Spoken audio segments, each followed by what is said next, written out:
आसिया परवर्ती खबर को ओडिशा जुडिशियल सर्विसेस रे मालकानगिरी जिलार बालीमाला एनएससी झील स्निग्धा बेहरा कृतकार्य होइछंती।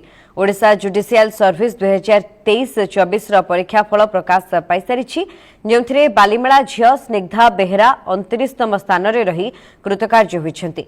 स्निग्धा पिलाटी दिनरु पाठरे मन देई पढुथिले। बालीमेला स्थित आईएमएसटी इंग्राजी विद्यालय रे 10मा पास परे बालीमेला विज्ञान वैषयिक महाविद्यालय रे ग्रेजुएशन करी भद्रक जिला आईन स्नातक पास हेबा परे प्रथम थर 2022 रे ओडिशा जुडिशियल सर्विस रे भाग नै कटि जायथिले। तेबे तृतीय थर 2023-24 रे सफलता पाइथिले। बापा विवेकानंद बेहरा जने धर्मपरायण व्यक्ति भाव परिचित थिबा बेले से बालीमेला जलविद्युत केन्द्रर अवसरप्राप्त पीए भाव कार्य करुथिले।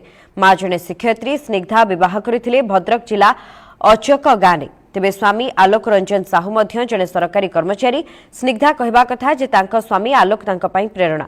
आज से पाइथिबा सफलतार श्रेय से निज स्वामी को देछंती। तेबे स्निग्धा ओजेएस रे उत्तीर्ण करिथिबा खबर जना पड़िबा परे बालीमेला सहरर जनसाधारणक मनरे खुशीर लहरी खेली जाइछि।